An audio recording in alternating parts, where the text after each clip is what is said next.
പഹൽഗാം ഭീകരാക്രമണത്തിൽ അപലപിച്ച് പ്രധാനമന്ത്രി നരേന്ദ്രമോദി ഭീകരവാദികളെ നിയമത്തിന് മുന്നിൽ കൊണ്ടുവരുമെന്ന് പ്രധാനമന്ത്രി പറഞ്ഞു. ഈ ഹീനമായ പ്രവൃത്തിക്ക് പിന്നിലുള്ളവരെ വെറുതെ വിടില്ല. അവരുടെ ക്രൂരമായ അജണ്ട ഒരിക്കലും വിജയിക്കില്ല. ഭീകരതയ്ക്കെതിരെ ദൃഢനിശ്ചയത്തോടെയാണ് നമ്മൾ പോരാടുന്നത്. അത് കൂടുതൽ ശക്തമാക്കുമെന്നും പ്രധാനമന്ത്രി പറഞ്ഞു. കേന്ദ്ര ആഭ്യന്തരമന്ത്രി അമിത്ഷാ ശ്രീനഗറിലെത്തി ഉന്നത ഉദ്യോഗസ്ഥരുമായി സാഹചര്യം ചർച്ച ചെയ്തു. മുഖ്യമന്ത്രി ഒമർ അബ്ദുള്ള, ജമ്മു കാശ്മീർ ലഫ്റ്റനന്റ് ഗവർണർ മനോജ് സിൻഹ എന്നിവരും യോഗത്തിൽ പങ്കെടുത്തു. ഭീകരാക്രമണം നടന്ന സ്ഥലം അമിത്ഷാ ബുധനാഴ്ച സന്ദർശിക്കും. സംഭവം നടന്ന പഹൽഗാമിൽ മെഴുകുതിരിയേന്തി നാട്ടുകാർ പ്രതിഷേധ പ്രകടനം നടത്തി. ആക്രമണം നടത്തിയ ഭീകരർക്കെതിരെയാണ് പഹൽഗാമിലെ വ്യാപാരികൾ പ്രതിഷേധിച്ചത്. പഹൽഗാമിലെ ബൈസരനിൽ വിനോദസഞ്ചാരികൾക്ക് നേരെയാണ് ആക്രമണം ഉണ്ടായത്. വിനോദസഞ്ചാരികൾ പതിവായി എത്തുന്ന മേഖലയാണ് ബൈസരൻ താഴ്വര.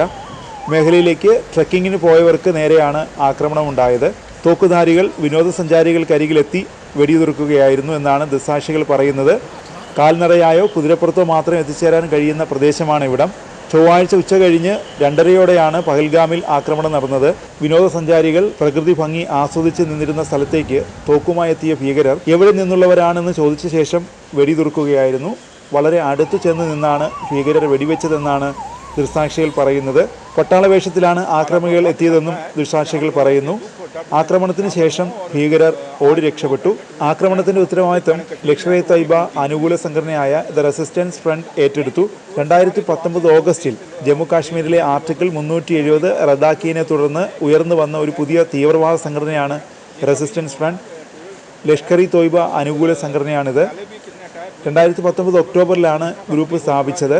ഹിസ്ബുൾ മുജാഹിദീനിൽ നിന്നും LETയിൽ നിന്നുമുള്ള കേഡറുകളെ ഉൾപ്പെടുത്തിയാണ് TRF തുടക്കത്തിൽ രൂപീകരിച്ചത്.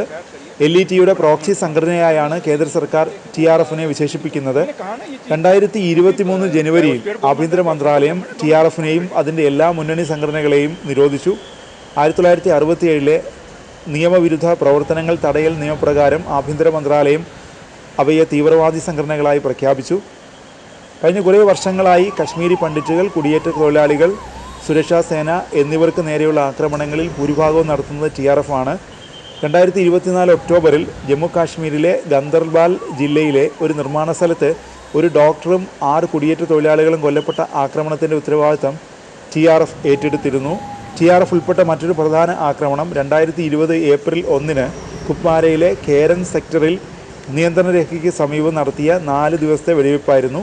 തീവ്രവാദികൾക്കൊപ്പം 5 ഇന്ത്യ പാരാ കമാൻഡോകളും ഏറ്റുമുട്ടലിൽ കൊല്ലപ്പെട്ടു.